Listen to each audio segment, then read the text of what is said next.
మాఘమాసం వచ్చేసింది, ముహూర్తాలు ముంచుకొచ్చేస్తున్నాయి. బంగారం కొనుగోళ్లతోటి మార్కెట్లు సందడిగా ఉండాల్సిన సమయం ఇది. కానీ గోల్డ్ షాపుల్లో ఆ సందడి ఎక్కడా కనిపించట్లేదు. బంగారం కొనాలన్న ఆలోచనే పక్కన పెట్టేశారు జనం. కానీ గోల్డ్ రేట్ మాత్రం పట్టపగ్గా లేకుండా దూసుకుపోతోంది. మార్కెట్ సూత్రం ప్రకారం డిమాండ్ తగ్గితే ధర ఏమవ్వాలి? తగ్గాలి. కానీ గోల్డ్ విషయంలో అలా ఎందుకు జరగట్లేదు? ఇందులో మతలబేంటి? గోల్డ్ బబుల్కు ఇదేమైనా సంకేతమా? బంగారం కొంటే ట్రాప్లో పడ్డట్టేనా? అంటే ఇప్పుడు కొంటే ట్రాప్లో పడ్డట్టేనా? ఎక్స్పర్ట్స్ ఏం చెప్తున్నారు? పట్టపగ్గాలు లేకుండా పెరిగిపోతుంది బంగారం రేటు. ఏ రోజుకా రోజు సరికొత్త రికార్డులను క్రియేట్ చేస్తుంది. బంగారం ధర పెరుగుతోందంటే అది కొన్న వాళ్లల్లో ఆనందం ఉండాలి. కానీ ప్రస్తుతం బంగారం కొంటున్న వాళ్లలో ఒక రకమైన భయం మొదలైంది. ఎందుకంటే బంగారం ధర నిజంగా పెరుగుతోందా లేక ఎవరైనా కావాలని పెంచుతున్నారా అనే సందేహం వారిని వెంటాడుతుంది. గతంలో జరిగిన పరిణామాలు కూడా అందుకు కారణం. 2025లోని బంగారం ధర 60% పెరిగింది. ఇది మామూలు పెరుగుదల కాదు, అసాధారణమైన పెరుగుదల. ఇది ఒక రకంగా బబుల్ అంటున్నారు ఎక్స్పర్ట్స్. ఈ బబుల్ ఎప్పుడైనా పగిలిపోవచ్చని సామాన్యులు ఆ ట్రాప్ లో పడవద్దని హెచ్చరిస్తున్నారు. బంగారం ధర ఈ స్థాయిలో పెరుగుదలకు విదేశీ సంస్థల రిపోర్ట్ మాయాజాలం కూడా కారణం కావచ్చన్న అభిప్రాయం వ్యక్తమవుతుంది. మార్కెట్ గరిష్ట స్థాయిలో ఉన్నప్పుడు గోల్డ్మాన్ సాక్స్, జేపీ మోర్గాన్ వంటి పెద్ద పెద్ద విదేశీ రీసెర్చ్ సంస్థలు బంగారం ఇంకా పెరుగుతుంది అంటూ పాజిటివ్ రిపోర్ట్స్ ఇస్తాయి. సామాన్యులు ఆ రిపోర్ట్స్ నమ్మి ఎగబడి కొంటారు. అదే సమయంలో ఆ సంస్థలో పెద్ద ఇన్వెస్టర్లు తమ దగ్గర ఉన్న బంగారాన్ని మెల్లగా అమ్ముకొని లాభాలు తీసుకుంటారు. చివరికి రేట్లు పడిపోయాక వాళ్లు లాభాల్లో ఉంటారు. గరిష్ట రేటుకు కొన్న సామాన్యులు మాత్రం నష్టాల్లో చిక్కుకుంటారు.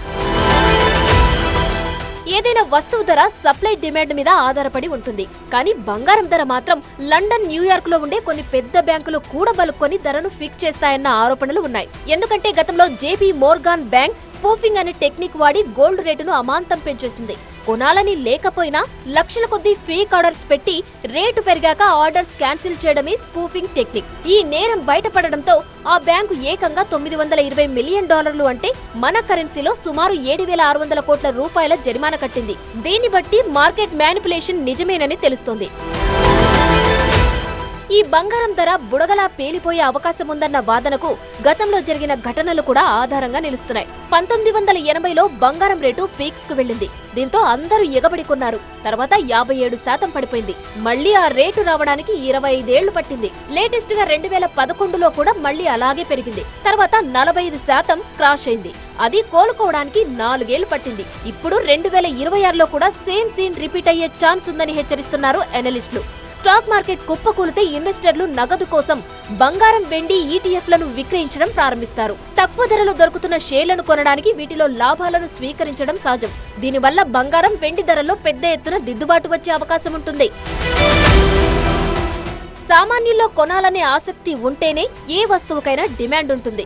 ఒక్కసారి వారికి ఆ సెంటిమెంట్ పోతే దాని ధర ఎంత పెరిగినా తగ్గినా పట్టించుకునే వాళ్లు ఉండరు. ఇప్పటికే పేదలకు దూరమైన బంగారం మధ్యతరగతి ప్రజలకు కూడా త్వరలోనే అందరి సరుకుగా మారిపోనుంది. ప్రస్తుతం మన దగ్గర పెళ్లిళ్ల సీజన్ ఉన్నా కూడా జనం బంగారం కొనడం తగ్గించేశారు. రిటైల్ మార్కెట్ లో కొనుగోళ్లు భారీగా పడిపోయాయి. ఇది ఒక డేంజర్ సిగ్నల్. ఎప్పుడైతే సామాన్యులు కొనలేరో అప్పుడు రేట్లు పడడం ఖాయం. మార్కెట్ విశ్లేషకులు కూడా అదే చెప్తున్నారు. సో బంగారం కొనాలనుకునే వాళ్ళు బీ కేర్ఫుల్.